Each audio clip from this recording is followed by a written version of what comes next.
Hello once again to my fellow HON 132nd scale slot car fans, including digital.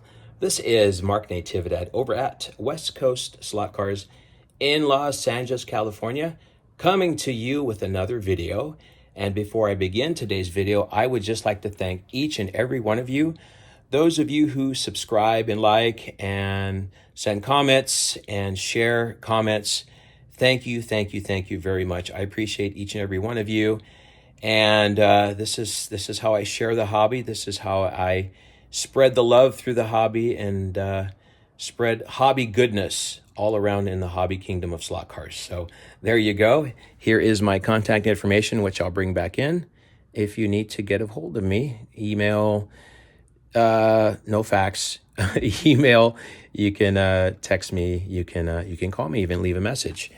Okay, so here is the subject of today's video, which is diving into digital once again with the Carrera Digital race cars. And we are going to talk about these three cars, which came with the retro set, the 60th anniversary Carrera retro set, which comes with the Ford Zack Speed Turbo, the Lancia Beta, and the Porsche Carrera 935 K3.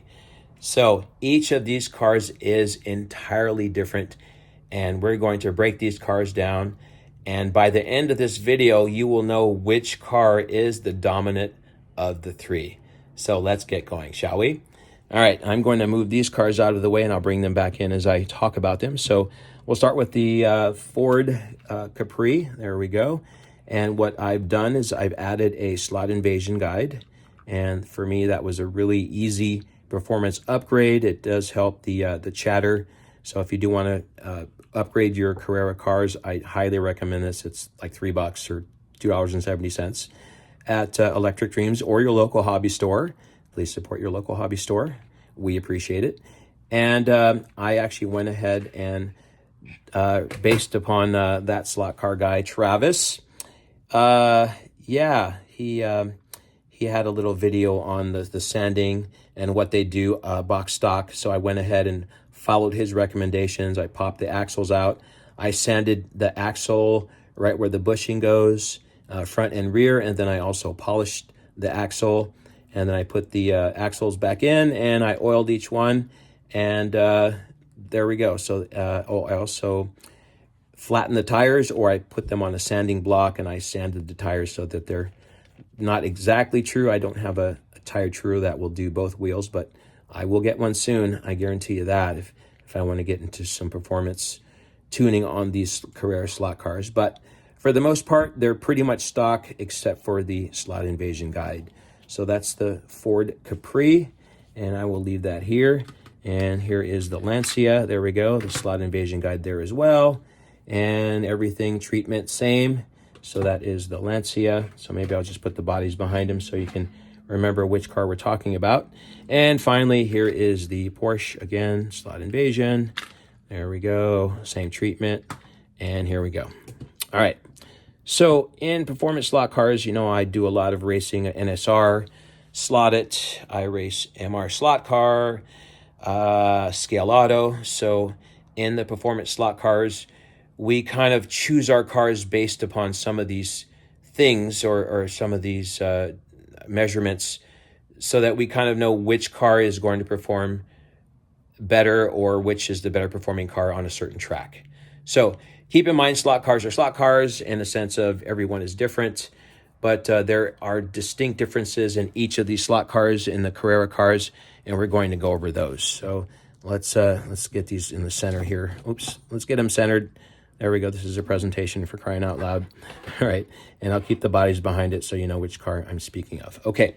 So first things first, I actually weighed every car. I weighed each car with the body on, the screws and everything, and the weight for the cars. I'm going to read off my sheet here.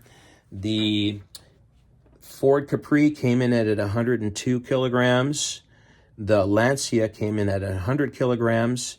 And the Porsche Carrera 935 came in at 98 grams. So the lightest of the cars in this group is going to be the Carrera, followed by the Lancia. That's 100, so it's 2 grams heavier than this one.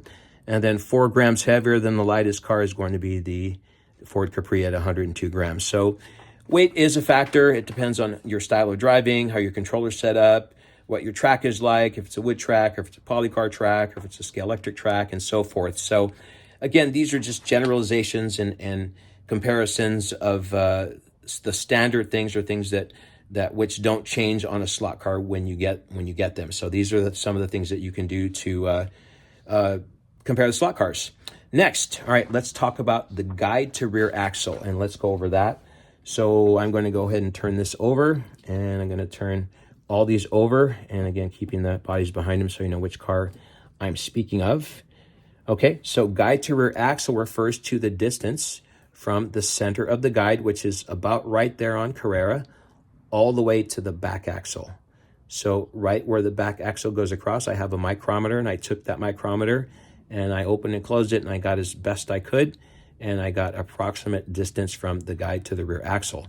So the distances, or the lengths, are the following. So the guide to rear axle for the Capri, and that is going to be 88.2. So from the guide to the rear axle, 88.2 millimeters. Next, we have the Lancia, and that was 81.7 millimeters. So that's the shortest so far out of these two. And last but not least, we have the Porsche Carrera 935.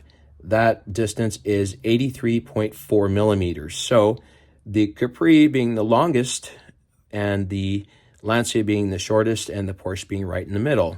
So you may also be wondering why compare that, is because it depends on the type of track you have. So maybe on a longer track, I know the track at Electric Dreams, the longer guide to rear axle is better on the wooden track, but on the polycar track, which is a shorter track, a lot more curves, the shorter cars, or the shorter distance between the guide and the rear axle, those cars perform a little bit better. And again, every car is different, and there's so many other factors which I will talk about toward the end and give my comments and thoughts. But yeah, that can make or break a really good slot car, or you have a really good slot car on a track that the track isn't appropriate for the car, or the other way around, the car is not appropriate for the track. So it's hard to pick and choose, and there's so many little things you can nitpick, but from these things you can kind of eyeball it and get an approximation and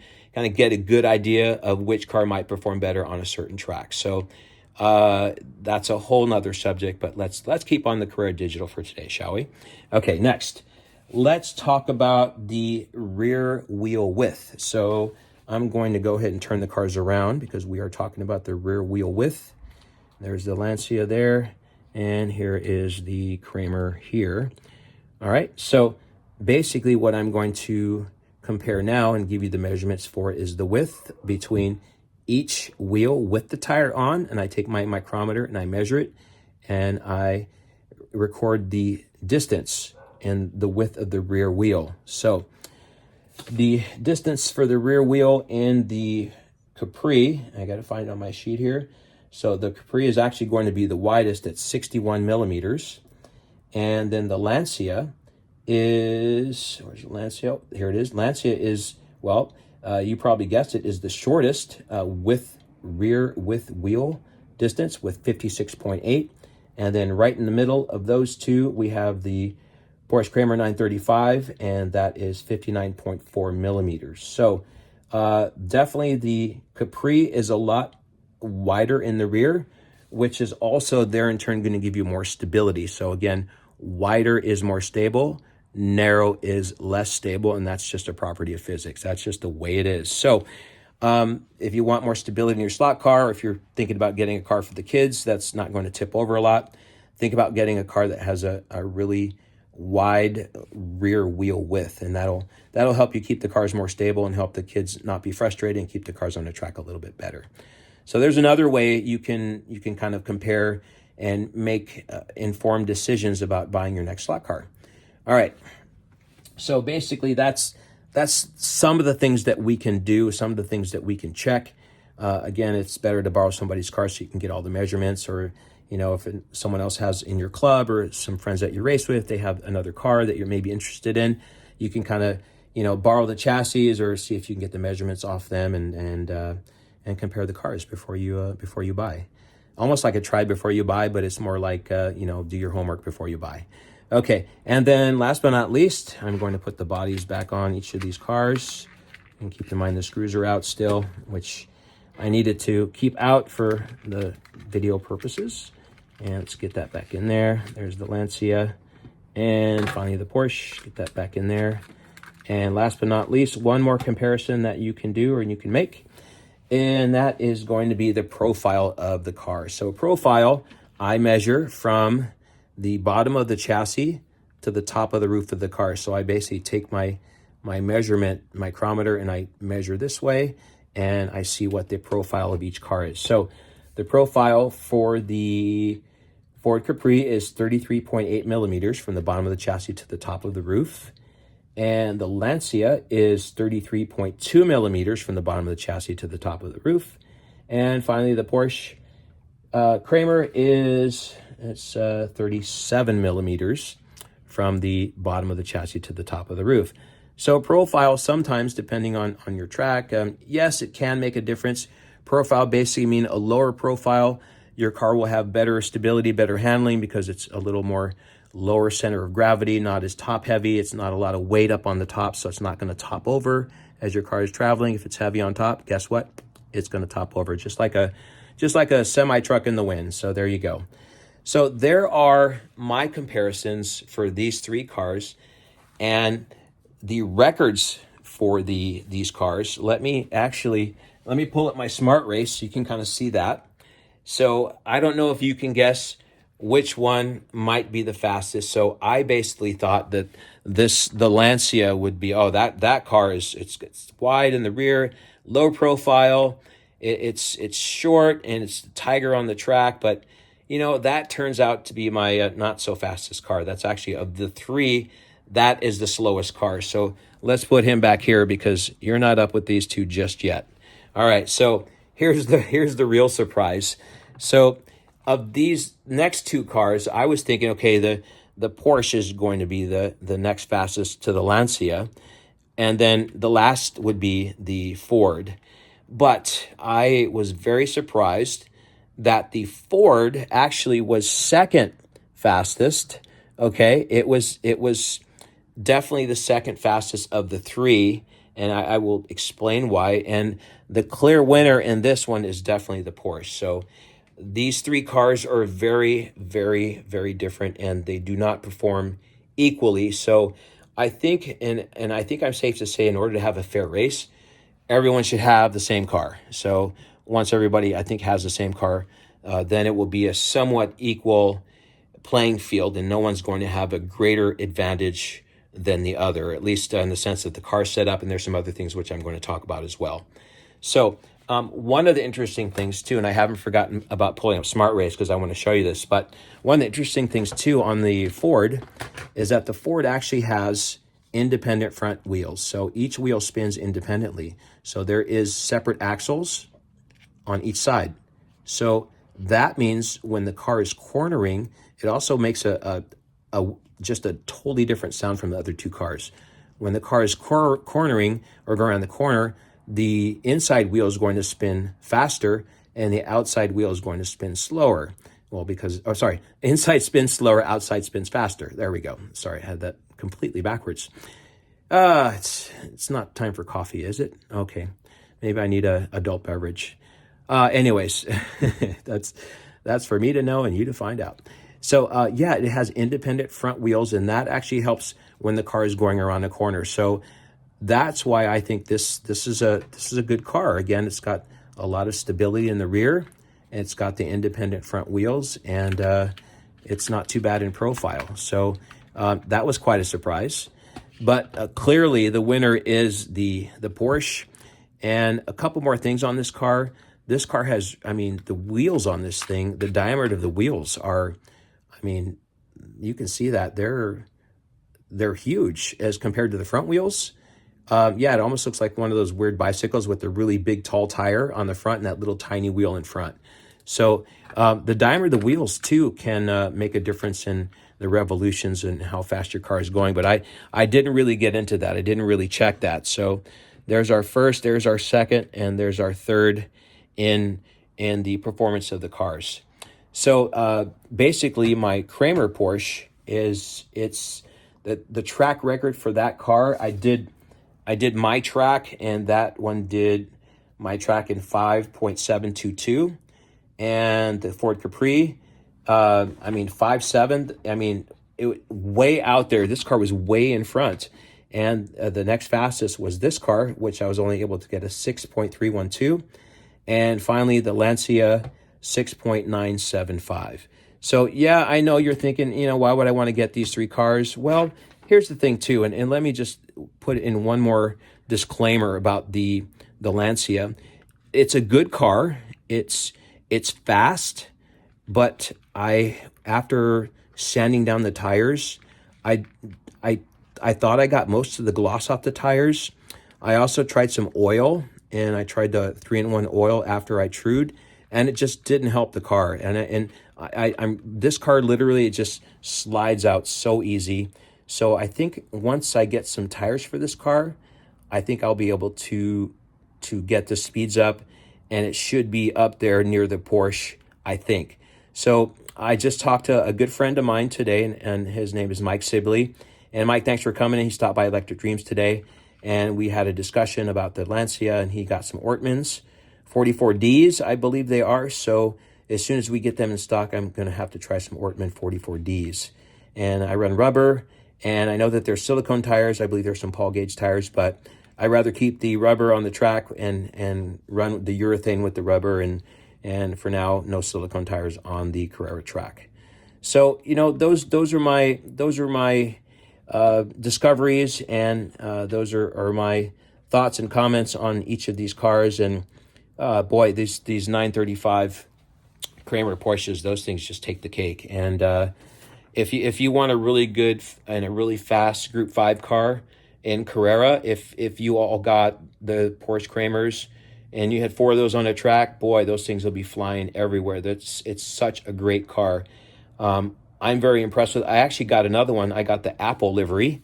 So I got the Apple livery, and I think that's my fastest one. Right now, I haven't really done a comparison, but it's up there. It's really close to this one. It's in the 5.8s, 5.7s. So we'll see. And I don't think the motor is broken in just yet. So other things about the cars, as you know, these are toys, the way they're designed, how straight your chassis is, how well the wheels are on, if the wheel's not too wobbly, the rear axle, if the rear wheels aren't too wobbly, how flat the tires are. There's so many other little factors, the straightness of the chassis, if there's a warp somewhere. So all those other factors are included in analyzing slot cars.